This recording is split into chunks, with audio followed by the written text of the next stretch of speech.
This season of My First Dungeon is sponsored by Soul Muppet Publishing and their Kickstarter campaign for Orbital Blues Afterburn. We have been fans of Soul Muppet Publishing for a while now and are beyond excited to be working with them as part of this campaign. Zach, Sam, Josh, and the entire team at Soul Muppet Publishing create the kind of games that we love to play. Ones that target specific experiences and leverage every aspect of the text, the visuals, and the mechanics of the game to support players and their game masters at the table. Everything in Orbital Blues Afterburn will absolutely deliver on that same promise. Click on the link to the Kickstarter campaign in our show notes to help back this excellent project and to support an awesome company like Soul Muppet Publishing. And with that, enjoy the show. Hello and welcome to another season of My First Dungeon, the tabletop role-playing podcast that helps game masters learn new games and make each one better than the last. This season, we are blasting off to the retro rock and roll future that never was and nobody wanted. Here's a little bit about the game. You are clear for liftoff in 3, 2, 1. Godspeed, cowboy. It is an intergalactic age of cowboys, outlaws, and bandits playing on an interstellar stage. It is a time of hyper-capitalism and a cutthroat gig economy. Unreliable trash heaps carry scrappy underdogs to their next gig, and corporation freighters lumber across the horizon laden with an empire's bounty. The backstreets of every terraformed metropolis brim with 1,000 lonely hearts and 1,000 more venal vendettas. The burnt-out wastelands between bright lights are lawless bat countries, anachronistic Americana languishing beneath multiple moons. Madness in every direction at every solar hour. These are the music-fueled Moon Age daydreams of a rebel space age. These are your Orbital Blues. If you haven't guessed it from that last line, we're playing Orbital Blues this season, which we're very excited about. So this season, I am going to be acting as the Game Master. I'm going to be taking over the Game Master chair for this season. So obviously, I can't quite do game mastering and hosting right now. So I'm going to be handing over my hosting duties to my good friend and yours, Elliot Davis. Elliot, how's it going? Hey, Brian. Good to be here. Glad to be jumping into the host seat and helping you along your Orbital Blues journey. It should be fun. First things first, in your hosting duties, you want to help introduce our guests? I would love to. So in addition to myself and Brian, today on the mic, we have Zach Cox and Sam Sleney. Hello. Thanks for having us. Thank you for having us. Good to be here. Thanks for coming out. We're really excited to play a little bit of space. We haven't done space yet on this show, so we're very excited to do it. And honestly, there's no better way to tell a space story than a space western, a sad cowboy story. Yeah, so where we want to start, I guess, with this conversation, Zach and Sam, is broadly from your and how you'd put it, what kind of story is Orbital Blues trying to tell?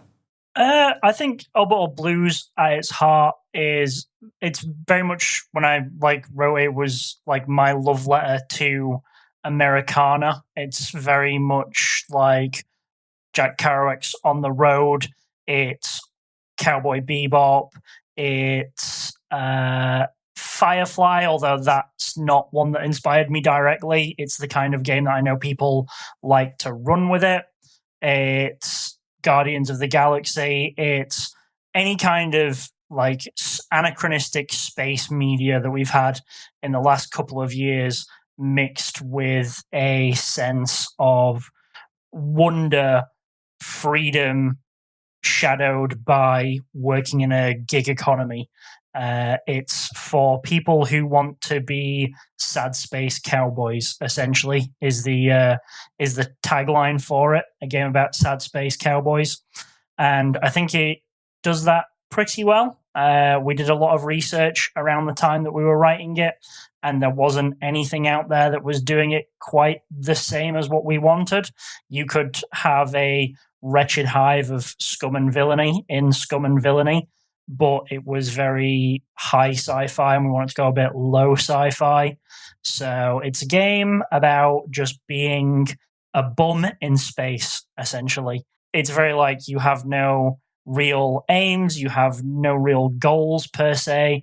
You're a high plains drifter in space. So picking up, the type of story the engine is designed to tell is this group of desperate, self-employed, very depressed people who live together on a spaceship, and inevitably they end up resorting towards crime. The thing that all of your characters or your interstellar outlaws are going to do during character creation is they're going to choose their trouble, which is the reason that they are sad in space, right? That's going to give you a couple of bits of like soft, vague backstory that you start in and pad out later, and a couple of like prompts for how your trouble affects you as a player. And they're experience prompts, right? So in a normal game, you might get experience points that make you level up by like fighting monsters or stealing treasure or doing quests. In Orbital Blues, you get it by being sad, right? Sad for experience points is one of the things. So as the GM, you're going to be finding out at the start why your players are depressed, bring them together, find something for them to get messed up in, some web of deceit and depression and crime. And then as the game builds, they're going to be getting more blues, right? Which is that resource that we call experience. And then once you get a bunch of it, you're going to be shooting for some final climactic scene that relates to your character's relationship with their trouble, right? And that trouble might be something about their backstory. Maybe they used to be in prison or in a gang, or they used to be in love. Something about behaviors they have. They might party too hard. They might drink. They might make bad life choices to do violence. Or it might be something about what they want from the future. And what you're then going to be doing is creating things that relate to those troubles and then building to a climactic moment where at the height of the campaign, probably in the final episodes of the season, you're going to see some of these troubles start brewing, which is the mechanic. And that's the kind of pacing tool you're aiming for. So you're telling these stories that like build up and then explode at the end because of the amount of emotional baggage that the GM has dropped upon the players and the players have brought with them. I don't want to get too deep into mechanics because I'm going to come back to you for mechanics. I want to get to Brian first with this idea of telling pressed space cowboy stories. What drew you to this game and telling that kind of story? I mean, like the second I saw the cover for this game, I was like, I have to have it. This game looks amazing. I grew up. I know, Sam. I know you don't love Firefly. I loved Firefly when I was a kid. I loved Cowboy Bebop even more. And telling those kind of stories where what I really love about the universe of Orbital Blues is that it's not shiny and fancy sci-fi. It's like cassette tapes, and the engine's not. We don't have to understand how the engine functions. We just have to know, if you hit it this way and that way, it's going to work. Yeah. I really like living in worlds where things are kind of shitty. Yeah. By design. I think it's just fun. There's so much more character in that than there is in like, oh, look, we've got the beautiful, spaceship that is perfect and all the right angles and everything's flush. And I like things that have holes in them, have been worn, and have a story behind them. So there's something really fun about that. So that's the good. That's what you're excited about. What are you kind of feeling nervous about in tackling this system for the first time? And how can Zach and Sam best sort of alleviate your concerns and set you up for success for playing this game, running this game? So I mean, with any new system, like I'm always worried about like the mechanics. Luckily, the mechanics of this game are really, from what I've read, they get out of your way and just allow you to tell a good story. But what I really want from this game is creating an environment that the players can really get into the spirit of like being a sad space cowboy, like really creating an environment that allows them to really live that to the fullest, to really play into building up someone's blues and troubles and getting, as Zach was saying, like getting that climactic moment at the end by slowly building up on these troubles. And I know we've talked on this show a lot about how much we love game systems that explicitly do that. They explicitly build towards like a climax or build towards the mechanics inherently help you tell the kind of story they're trying to tell. So I'm really excited to play it. And I'm just nervous about getting it right. So I'll be interested to see what you guys can say to alleviate my concerns. But I think it's going to be a whole lot of fun. And I'm really excited for it. So it sounds like tone is maybe a concern. Yeah. How would you, Zach or Sam, sort of maybe help Brian out with that?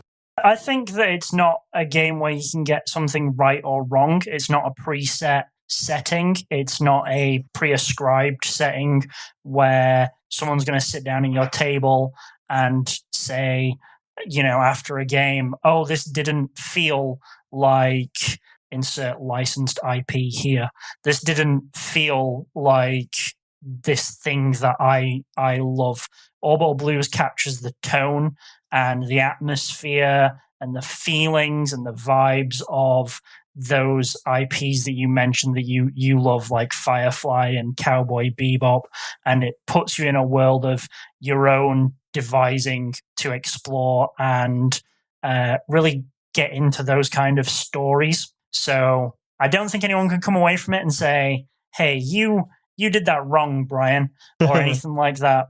It's just a case of sitting down and forming a found family with a bunch of other misfits, miscreants, and criminals on your little spaceship and just trying to survive together in a universe which, as you said, is not clean cut. It's not fresh. It's not like glossy. It's not high sci-fi. It's very dog-eared. It's very coffee stained. It's very worn around the edges. It's cracked leather and it's chipping wood paneling. It's all these little relics and antiquities of Americana and days gone by. There is fancy things in the setting, but they're not yours. You don't have them. You can't afford them. Some big corporation bigwigs control them, and you couldn't ever dream of getting your hands on those kinds of things. So it's more, can you steal them and sell them to somebody for your next week's worth of food? Can you get those things and deliver them to the guy who's promised to cancel your brother's debt if you get them for him? It's just a game where it's purely just feeling and emotion. And as Zach said, it is powered by this ongoing feeling of things are not going to get any better. Let's try and stop them from getting much worse.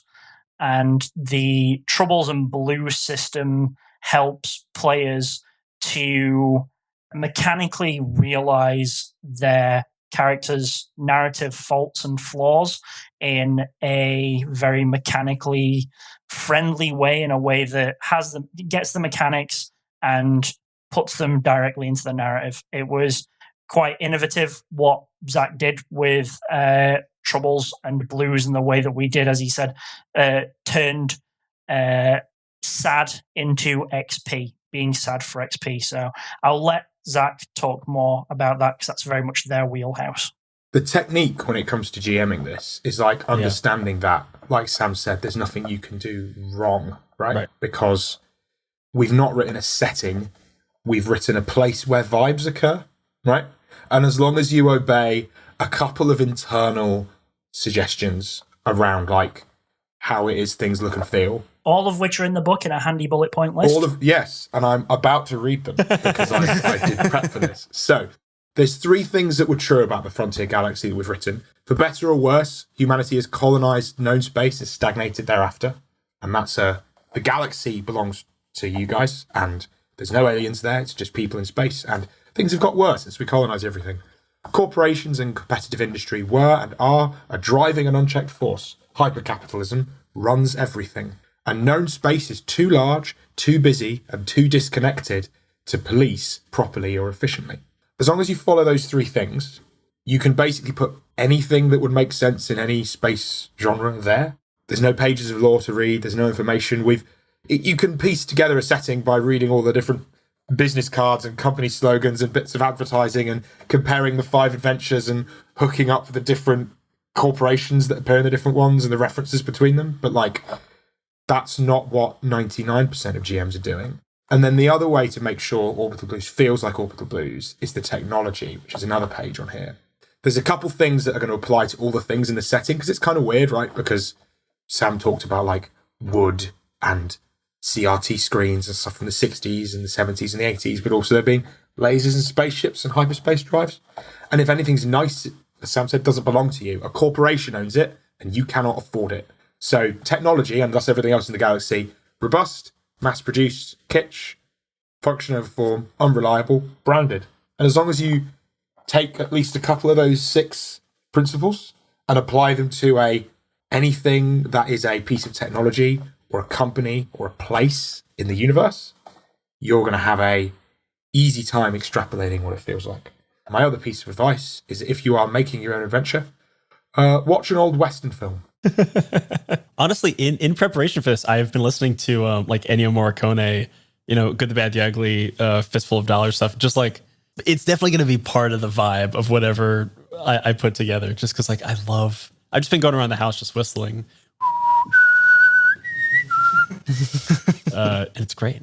So we've got a little bit of setting and sort of all the ways that you can think about that. I want to jump back to this Blues and Troubles mechanic, because I think this is, like Sam was saying, this really unique thing. Zach, could you give maybe us an overview of how that comes into play at the beginning and in play, a little bit of what you were saying before, but more in like how Brian should be sort of thinking about Blues and Troubles as he's running? These are a super powerful tool because it does like a whole bunch of different things at once, right? So that's the second thing you pick in character creation, right after you've picked the vibe of your space cowboy, which is from like a big drop table on a spread of like, you are the mechanic, the drifter, the chain smoker, the damsel, all these options, right? The next thing you pick is the reason you have depression. So each one of them is a set of 5 questions, and then 3 prompts. Your characters answer 2 of those questions during character creation, and then you have 3 more you can answer throughout play. There are also then 3 experience prompts, and they can be done as you are playing, and they relate to or reinforce the themes of the troubles. Picking up some examples, my favourite trouble is called, I think it's called Red Right Hand. Bloodthirsty, here we go. So, there's 5 questions for this one, right? What was the first fight you ever won? What scar do you wear with pride? What enemies has you worked hard to earn? When was the last time you killed someone you only meant to maim? And which of your old friends now fears your brutality? So the first thing is these are questions for your players to answer, not for the GM to answer, right? So it's not your job to think about who these players are or the people the characters killed or fights they've won or scars they have, right? It's the player's job to come up with the answer to those questions. Those things might be bits of backstory, or like the scar is like something physical about the character, right? An ache or a pain they have or a way they look. Then there's what enemies have you worked hard to earn? That can either be a rival or a faction. What old friends are scared of you? That's a person you're going to find out. And there's also going to be things there that there's pride and there's also regret in those questions, right? So within there, we've got backstory generation, things about you physically as a person, things about your behaviors, how you like fighting, and then also ways of generating contacts and factions that you might be friends with or you might be enemies with. And each time the players answer those questions, they're going to gain blues. So what these are also is ways for you to hook into a plot other things that happened to the PC in the past, right? Because this game is about coming back and visiting the things that have made you the person you are. And then there's 3 more things. So you gain another blues when, for this one, you lose your temper, you reach for weapons before words, or you leave a foe cowering in fear. This one's my favourite because those 2 things read like a poem because they're going to happen in order when the character loses their shit. And so what your job when you're GMing this game, play this scenario, make sure your player's having fun, do all the stuff you normally would for GMing.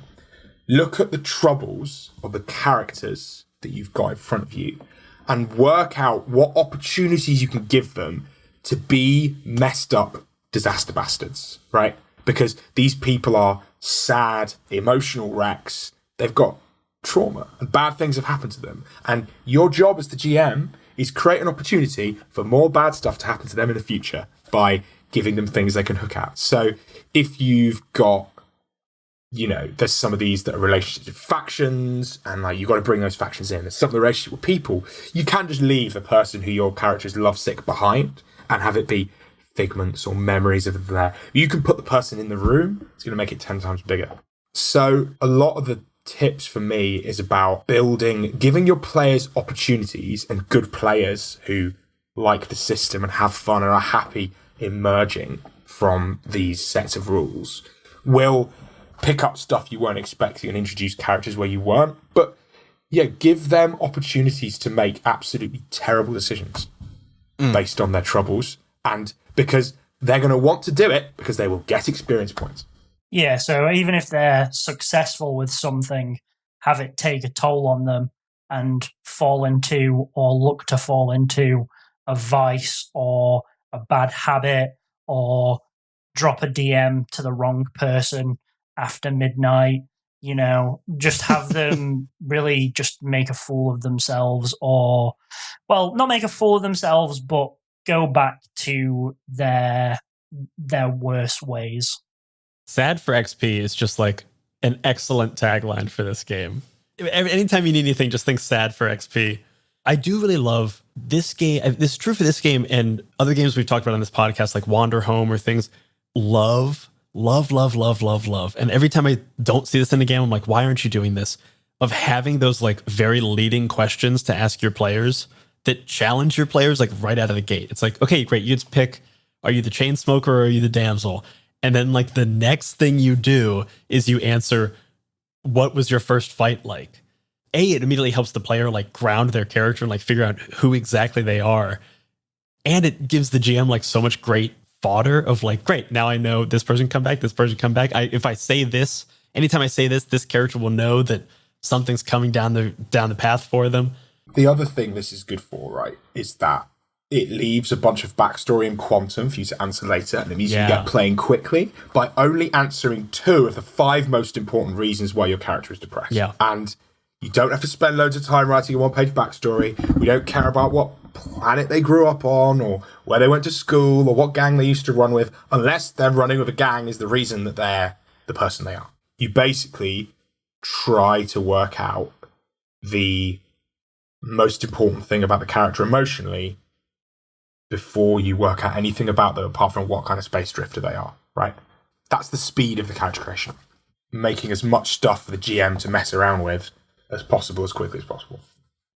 And I love what Sam, you said before about how even when they're succeeding, you can throw these troubles and blues can come into play. Like adding blues can come into trouble even when you're succeeding. If it's, for example, the bloodthirsty, like you said, like you choose weapons over words, you still might succeed in that fight in this traditional idea of like an RPG's success of rolling, but you still are contributing to your blues and building towards this underlying mechanic, which is great. And speaking of the roles, the actually like getting into combat, I'd love to just briefly overview the central dice rolling mechanic of this game and how that comes into place. You've got this underlying blues and trouble system. What's the other side of that system of how you're resolving actions?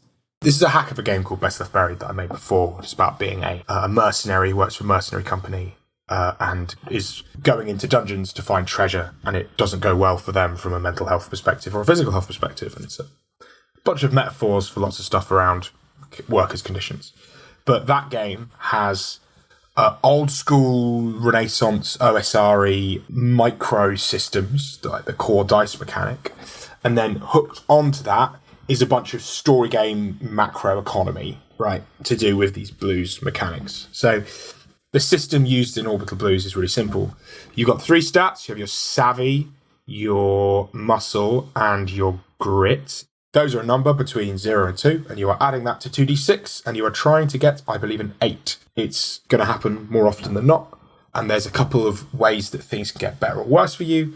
If you are in a better situation because of things that are happening, you're rolling 3 dice, picking the 2 higher.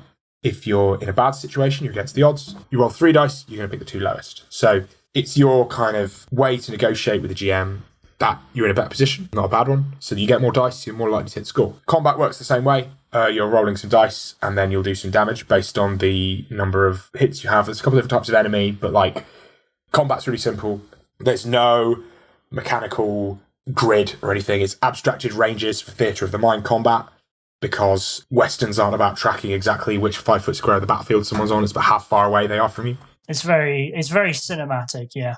And then weapons are pretty simple as well. You've got like a couple of basic types, and then they have tags based on the cool thing you think your weapon can do. Is it intimidating or concealable, or various options for the more dangerous military weapons? Because the idea is everybody's armed with something in the Outlaw Galaxy, but you're going to get funny looks from certain people if you turn up to Spaceport with assault weapons or whatever, or fancy laser guns. So yeah, the mechanics are super light, and the job is for them, when we're writing it, was the intention that we want the mechanics to get out of the way so you can focus on the story and the emotions, right?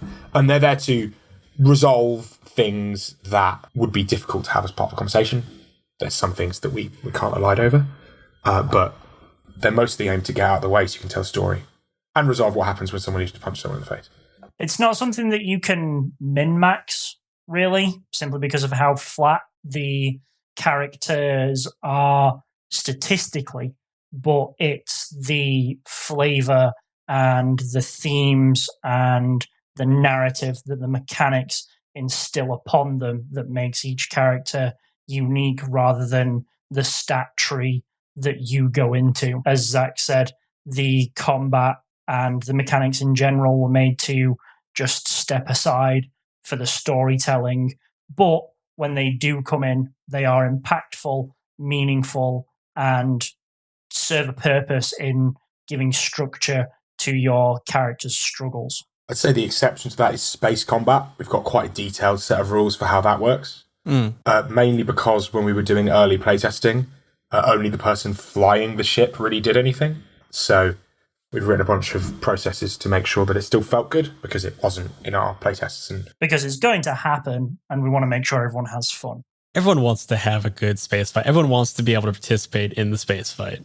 I do just really love how simple this mechanic is, and how it, like you said it yourself, it gets out of the way.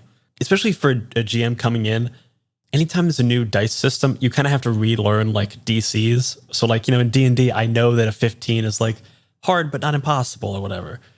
And in like Kids on Bikes, I'm kind of like, okay, I guess an 8 is pretty good or whatever. But having this just be a standard thing you're trying to hit, like, great, you're always trying to hit 8. I'm like, okay, the only thing I need to negotiate from a purely mechanical standpoint is, are you rolling straight? Are you rolling against the odds, or rolling with the upper hand? So like, there's just one question I have to negotiate, really, which is great. There's a bunch of games you can play that have like several different levers. Like if you look at the example of D&D, you've got your DC you're hitting, there's a stat modifier, and there's advantage, disadvantage on top of that. And sometimes when you're looking at it from a narrative perspective, you're like, should this be advantage or disadvantage, or should this be a change in DC? I'm not really sure, who knows? And then if you look at something like Blaze in the Dark, right, you've got the same mechanic all around, but like position and effect are doing different things. Yeah. And like, just like within those examples of like commonly placed games, it's often time where you're not sure what lever as the GM you're meant to pull, and there's like a matrix somewhere in the book that tells you which one of these things is the most important, and a diagram, and like, this is like, now there's one lever and it's forwards and backwards. And that works at how you do it. Sometimes you have so many advantages, the DM just says, oh, we're not rolling for this. And there's specific guidelines for like when it's not worth doing that. And the answer is normally, if failing it wouldn't be interesting, or there's no risk, right? But yeah, getting out of the way is the goal of most RPG mechanics for me, unless you're trying to do something very complicated that can't be resolved simply. And GMs need help doing it, because ultimately rules and rules writing and system engineering, right, is designing a space where you trust the GM to make the right decision quickly and easily, versus giving them a help to work it out when they don't. And the good systems give GMs tools to work out the best thing to happen in a given situation. And this game like clearly doesn't care as much about like, here's a hit point sink, here's a hit point sink, and we're gonna... No. When we came to enemies, there is 2 types of enemies in the game, not as in two archetypes or just 2 different types of monster you can fight, but anything that's antagonistic towards you that you're going to get into combat with is separated into 2 categories. There are goons and there are marks. Yeah, marks. Goons they're your chaff. They're your unnamed mob guys who just get like killed in a shootout, or their car veers off the road and crashes. They don't have names. That's not to say it's senseless violence, but their role in the narrative isn't particularly important versus the marks Galax, the bigger NPCs who have troubles of their own, have gambits of their own, have their own stat lines, and are worth an epic showdown with once you've finally caught up with them, or robbed them of all their other resources, or ambushed them. However you want to go about tackling them, they're the ones that matter. So, as you said about how combats can become a hit point sink, or you can get to a point where the GM says, we're not even going to roll for this because you're just sloughing through a bunch of enemies, zombies, etc. Like tons of hit points, but no real reactions or dynamic factors to the fight. We just stepped aside from all that and said, okay, here are your goons, and there are different kinds of goons of varying levels of competency. And then you have a guide on designing marks, which is your competent NPCs that are going to give the crew a run for their money. They're going to be the ones that have bounties on their heads. They're going to be the ones that are running the crime gangs. They're the ones that you're going to owe money to, etc. So it's, again, everything was done in the instance of stepping aside and focusing on the things that mattered, which was telling a story. And I feel like we talk about this on this show a lot, that the best games, the games that we get most excited about, are the ones that choose a thing that they want to do, and everything in the book either points towards that or gets out of the way of that. Yeah. And this game clearly wants to be about the troubles and the blues. And so that is like drilled down in, it's the second thing you do in character creation. And then everything else just gets out of the way of that. It facilitates it and gets out of the way, which I love, which is like, it is always two of our, check marks of what is a game that we're going to love and is like going to be fun. Midnight Muscadines is a cozy, dark tabletop role-playing game where light and shadow intertwine in a fractured world. Players take on the roles of Marmoteers, brave adventurers who journey into the untamed Wildernight to collect the elusive Midnight Muscadines, craft magical jams, and protect the fragile light of Nim. Through collaborative storytelling and resourceful gameplay, players weave tales of courage, community, and the pursuit of balance. Will you preserve the light, uncover the truths hidden in the shadows, or reshape the balance of the world forever? Midnight Muscadines is perfect for fans of Studio Ghibli and Sea of Stars, who seek to capture the magic of exploration and the heartfelt adventure in a world where small heroes make a big impact. Play Midnight Muscadines as a traditional GM'd game, GM-less, or even solo. Midnight Muscadines is crowdfunding now on BackerKit. Join the campaign at pandeongames.com/muscadines. I'm Quinns of tabletop role-playing game review show Quinn's Quest, and this is Play to Find Out.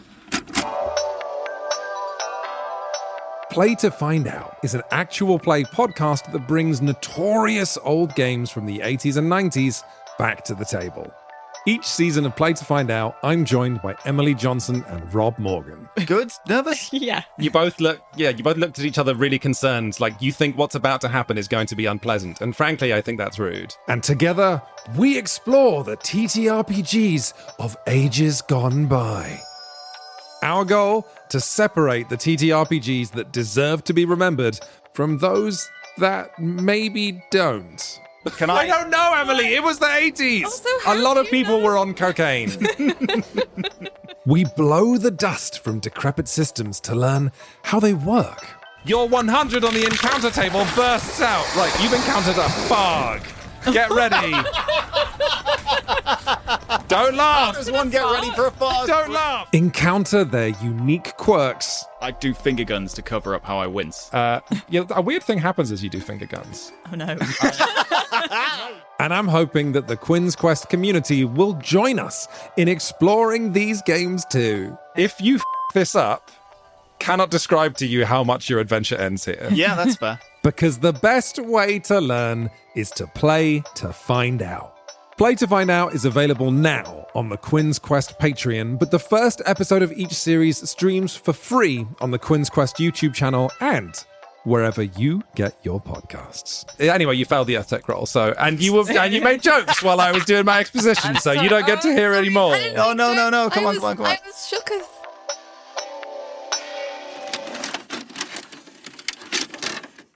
Absolutely. And so it sounds like, Brian, you've gotten a lot of great advice here from Zach and Sam, and it feels like you've got so much to work with just this original Orbital Blues book. But the reason we're here, the reason we're doing this series is because there's another Orbital Blues book on the way, Orbital Blues Afterburn. Zach and Sam, do you want to give us the broad pitch on Afterburn? Yeah, what do we got coming down the pipeline? Afterburn is our answer to everything and anything that people felt was missing from the core book. We didn't want to do an Orbital Blues 2. We were also explicitly banned in internal development from calling it Orbital 2s, as much of a good name I thought that was.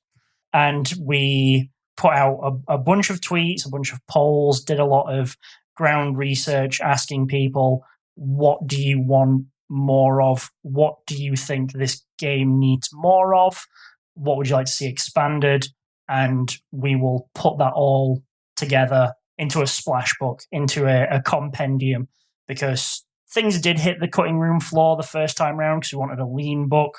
We wanted something that was easy to just pick up and play. And some things we felt didn't quite get full justice that they needed. Zach came at ship combat so many times in the initial run that we just thought, right, this is good. And if people want it to be better, we can come back at this at a later time. People wanted more adventures, which we've definitely delivered on with all of the various stretch goal adventures and supplications that people have made for Orbital Blues, which we're all incredibly proud of. And they wanted some more tonality and advice, exactly what this podcast is doing on how to actually realize these games, because the book reads and looks very atmospheric. It's dripping with tonality, but that's something that a lot of GMs, old and new, can struggle with. I sometimes have a problem where I read a role-playing game and I think to myself, whoever wrote this, their games must be absolutely fire.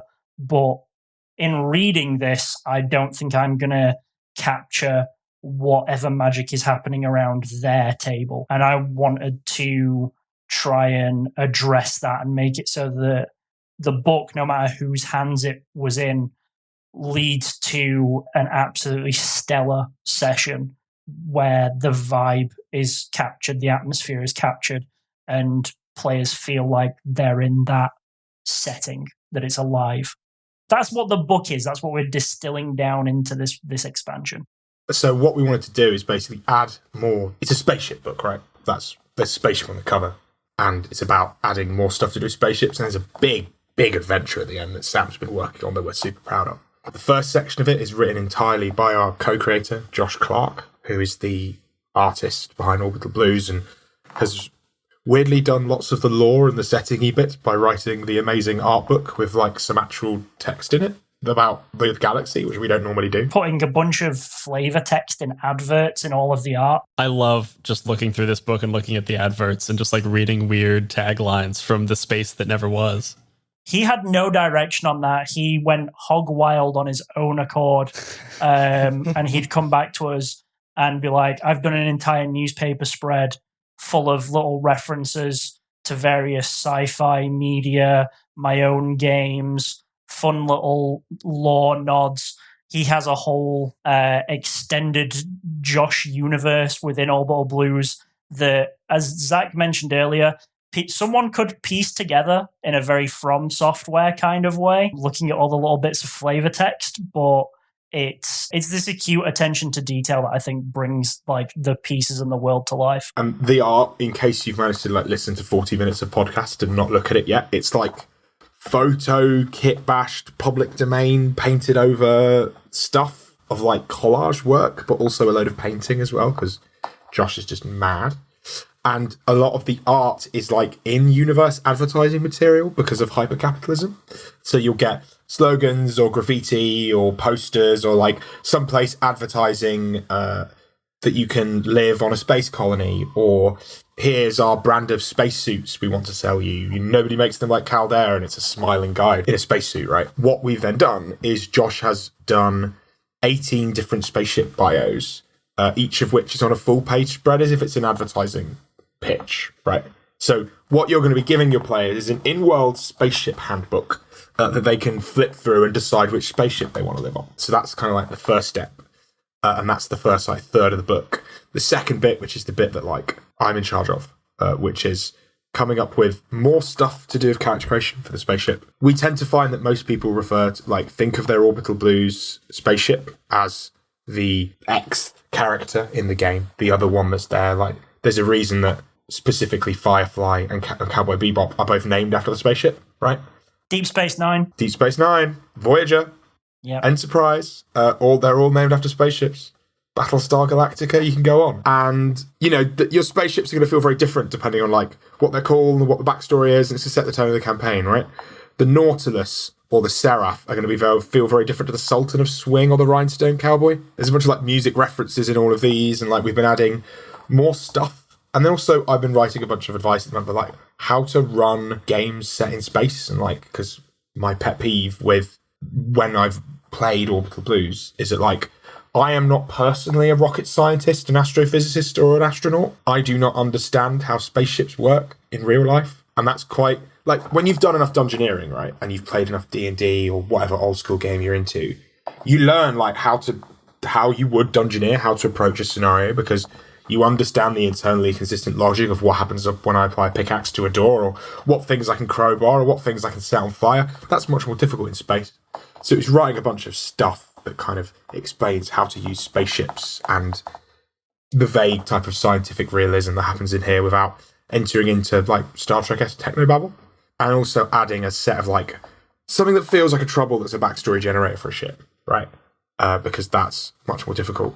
And then adding just lots of advice and procedure, and then a big adventure, which Sam's going to talk about. Yeah, so an adventure that combines all of this with another unmentioned feature, which was that when we asked people in the weeks that followed the launch what they were doing with their games, a not insignificant number of people said, I am coming up with rules for androids and cyborgs. And we didn't put any aliens in, and we didn't overlook androids or cyborgs. We did mention androids in the book and said that they were just really uncanny and not all human-like. You could clearly tell them apart. But it seems that, you know, Blade Runner really did a number on people, and people want to be sad robots in space. So it's going to include rules for including and playing as androids in Orbital Blues. The adventure itself will be all about spaceship racing. It takes place in a system where there is a huge space rally derby kind of thing, and it's on the players to race in it, sabotage it, fix it, whatever you want to do with it. It's a sandbox where players will have a lot of options to interact with all the different tiers and calibers of society in the frontier galaxy, and make their mark on this system of 5 planets. It's a love letter to NASCAR and racing and finding spirit and heart in the streets. It's very Backstreets is Afterburn and its contents. Because there's nothing more sad than driving very fast and slightly to the left. It's very rich, me writing this as a man who can't drive. So it sounds like there's so many goodies in this book for players and GMs to sink their teeth into. Is there anything that is ready and you'd like to see or recommend that Brian make use of that's not in the main book when he's sort of planning this adventure? Or is there any, like, additional thoughts you have for game masters that you're putting into Afterburn that you think is worthwhile to share before we dive into our own Orbital Blues adventure? My suggestion would be, if you're running the Unchained Melody adventure from the core book, we could cut off a little slice of some of the ships that we've made to go in the ship catalog, and one of those could serve as the basis for your cruise ship. So we could cut off a little slice of a pre-generated ship. What do you think about that, Zach? Yeah, sounds good. I've also got some work in progress stuff for. There's a couple of other new bits of trouble economy we could send over, because I've been writing some stuff about maybe choosing not to be depressed anymore and trying to get rid of your troubles rather than just accepting they exist. We can be a content space cowboy. Yeah. So It's about finding peace and coming to terms with what you've been through and letting it go, and ergo having a sort of nice retirement that you wouldn't otherwise be able to obtain as an interstellar outlaw. Love that. And understanding that, like, your spaceship is family and love, and, like, means that you have freedom, and that you aren't working a job somewhere. You are instead on your spaceship, flying around the galaxy, doing really cool things, maybe. I also love that you guys are actively trying to find a way to make your spaceship sad and depressed, and like give it its own trouble. I think that's great. That was a real creative battle for me, how to make the spaceship sad, because the spaceships aren't sad in the core book. They're really cool, and lasers and explosions happen. And I spent a load of time trying to work out how to give a spaceship a trouble. And what I worked out is that actually the spaceship isn't about sadness. We kind of came to terms with the fact that through talking about it, spaceships are actually this different thing. It's this found family in space, right? And it's love, and it's care, and it's maybe making a good life choice rather than being stuck in the same place being sad. And while I was trying to work that out, I wrote about 600 spaceship names. And then Brian sent me 500 more spaceship names in a Google Doc after we met in a whiskey bar at Gen Con. little peek into how this all came to be. Yeah, thank you, Rowan Rook and Decker. If you stay afterwards and head over to our Patreon to hear the bonus part of this interview, I'll read off some of our spaceship names so we can tell the whole story of how this season came to be. I love that distinction that you make of the spaceship is this like home. It is this like kind of beacon of good. It is like the one good thing that is like consistent and positive in the players' lives. I think that's actually a thing that I'm going to kind of drill down on in the game a little bit, of like everything outside is bad, your lives are bad, but this is at least a haven. Whether or not it's safe at all times, who knows, but it is a haven for you guys. I think metaphors in games and like themes are really important and can't be understated. Like a lot of people who write games, I don't think sometimes like interact with the subtext of what they've written and have a think about it. Like it's been really interesting. Like as I've become a more experienced game designer, when I wrote Best Left Buried, I got to the end of it. I thought I'd written a sort of Call of Cthulhu / Warhammer fantasy role-playing grimdark exploration game. And I found out I'd actually written a quite long metaphor about how evil capitalism is and how awful it is for workers' conditions. And then when we finished Orbital Blue, again, I don't know how much this was clear to you, Sam, when we were writing it. Like, I don't think we clocked it was about depression and found family and like it was there at the start. But I like, remember in days of old when we sat down in that pub, and I said to you, I was like, I want to do a Cowboy Bebop RPG, and you were like, okay, let's do it. And I set about writing a Cowboy Bebop simulator, essentially, that as we went on and it came into its own, and as Zach says, the circumstances and deeper reading of your own writing become apparent. At the time, I was self-employed. Brexit had just happened. My means of self-employment weren't going particularly well. The gig economy was really rough. I was splitting with my fiance of like a few years at the time, and I found a lot of my own troubles with mental health and poverty that I've experienced in the past bled into the work in such a way that at times led me to be quite precious about it, because it was more of an internal reflection than I realized. And at times it'd get a bit too heavy, and sometimes I'd think it was inappropriate to gamify some elements of it. But me and Zach spoke through and talked through a lot of middle grounds and found a lot of ways to find catharsis in this kind of writing in the way that Zach had found in writing Best Left Buried. that it was about the kind of stress and tolls that your work takes upon you. For me, it was that I am working in a gig economy that makes me miserable, but it's the only thing I've got, and nothing else is particularly going very well. And I'm going to have to keep doing it anyway.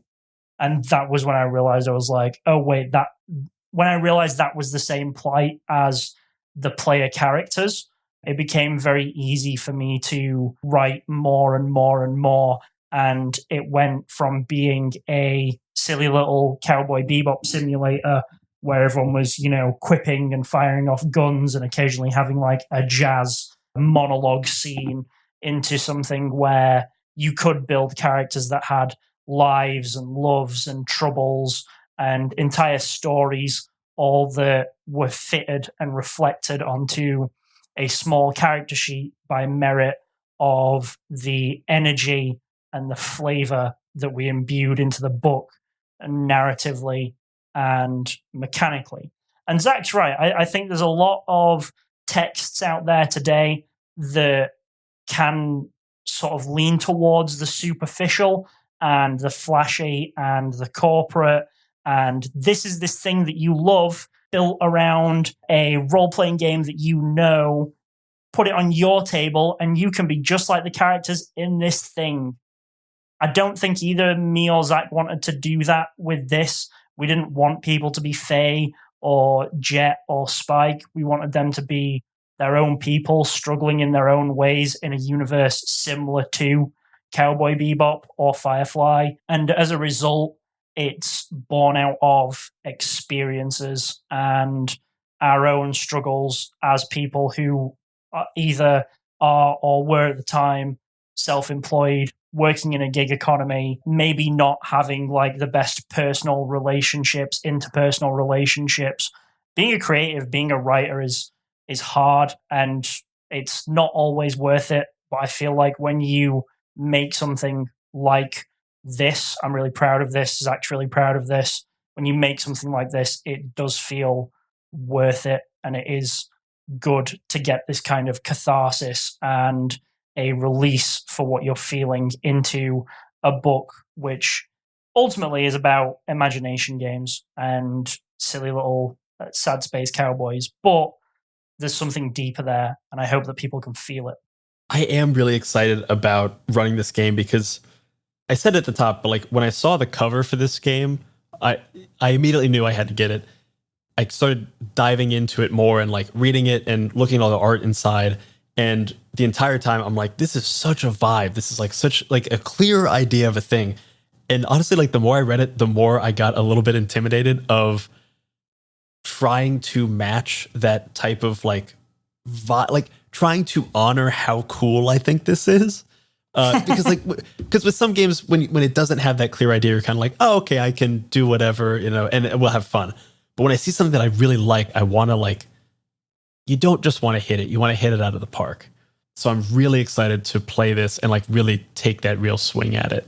I think it's good to have a game like that sort of gives you a little bit of the heebie-jeebies to strive to, really give it your best shot. I'm sure that everyone in this chat right now has a game where they look at it and think, God, I would love to just absolutely nail that, or God, I wish that I was the person who had realized that idea or made that thing and could bring it to the table with the same degree of life and energy as the person who penned it. I think it's important to have that because it gives you an impetus to never stop trying to improve your GMing. And everyone's always improving. It's always a journey.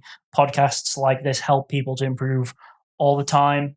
And I think there's always more that you can learn from reading a new book, even if you never run it, because that book is someone else's concentrated experiences of being a GM in a book form, and you can learn something from it, good or bad. 100%. And with that, Brian, we talked a little bit about these concerns. How are you feeling now after hearing everything you just heard? I'm feeling good. I'm still worried. Like, as I said, like I want to hit it out of the park and I want to really honor how cool I think this is. But after talking and kind of having like Zach ding down on like the troubles and the blues and like knowing how important that is and the idea of kind of this like found family aspect to it. I think I'm feeling pretty good. I'm still you the first time you do anything, no matter how prepared you are for it, you're nervous because you're like, who knows? But I'm feeling pretty good about this. I mean, and I'm excited to see. Honestly, I'm excited to see what my players do because what's the line? I think it was like General Eisenhower said like plans. What is it? Don't survive first contact with the enemy. And I actually said this to somebody today. I literally said this line to somebody today. A plan never survives first contact with the players, and I cannot account for 3 other people's actions at the table.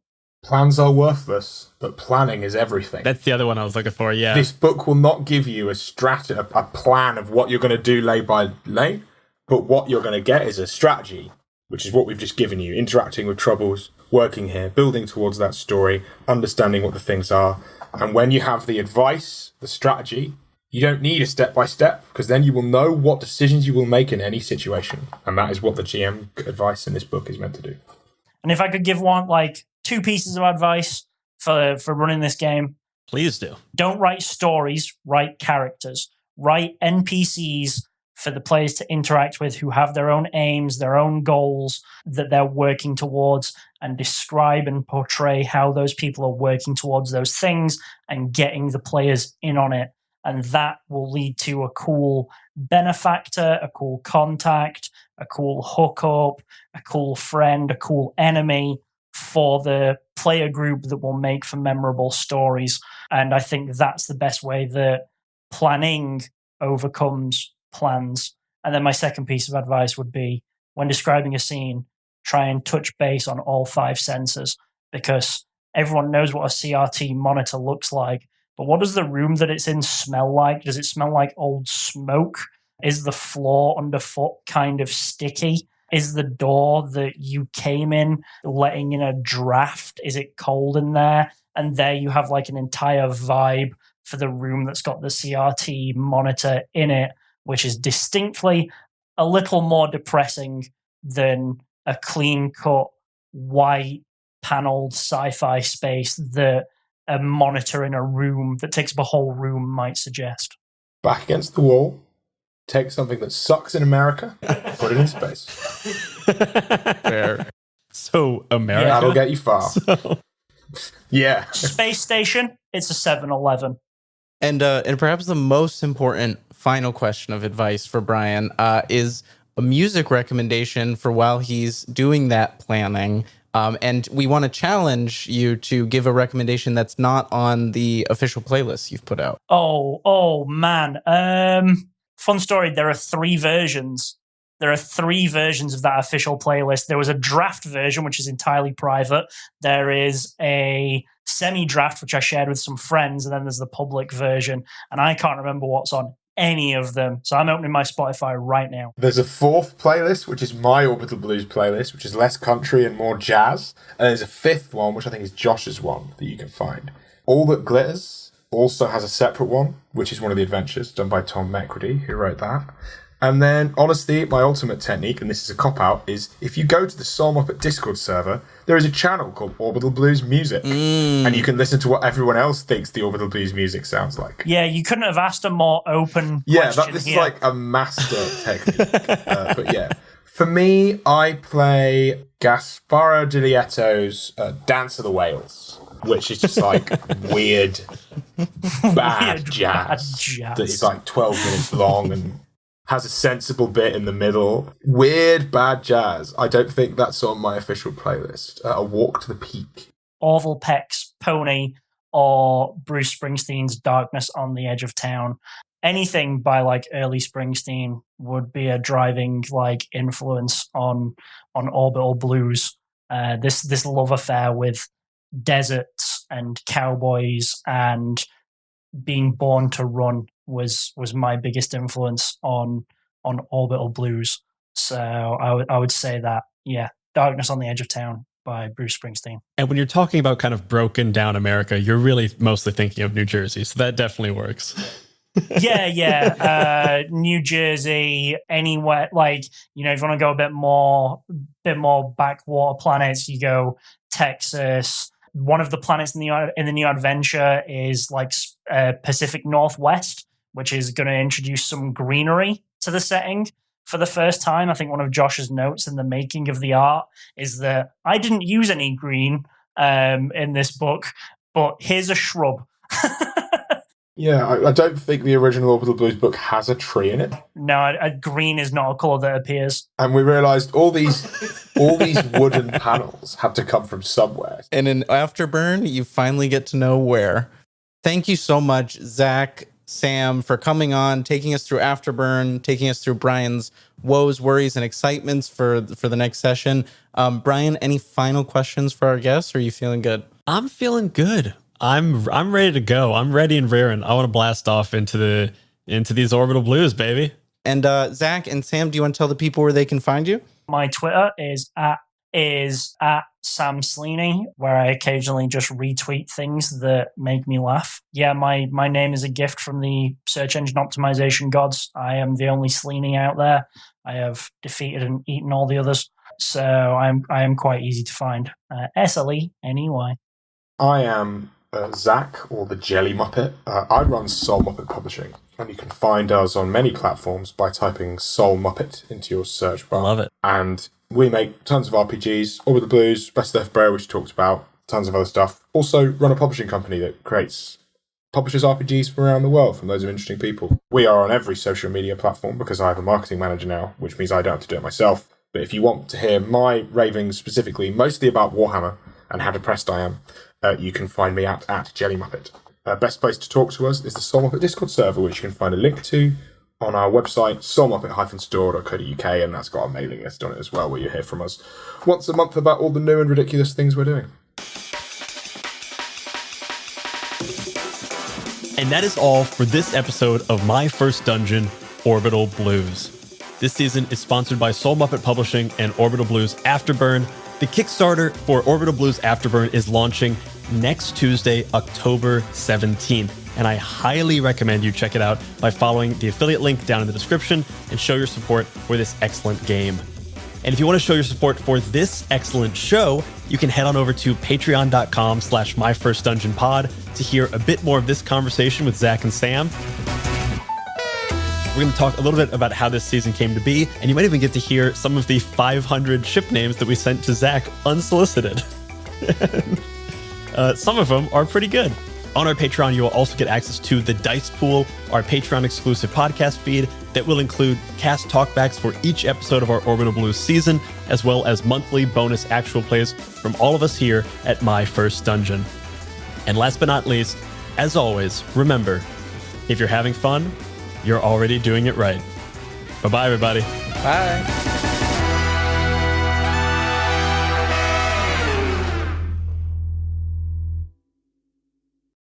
If you're hearing this, that means you listened to every last second of this episode. If you're not caught up yet, that's great, because then there's plenty more to listen to. But if you are caught up and you simply can't wait for the next episode, then you should head on over to patreon.com/myfirstdungeonpod and become a member of the Dice Pool. For just a few bucks a month, you'll get cast talkbacks, original games, and a full-length bonus actual play each and every month. As of the end of 2023, there is already over 20 hours of bonus audio, plus a whole bunch of other goodies to enjoy. So head on over to patreon.com/myfirstdungeonpod and jump into the Dice Pool. We'll see you there.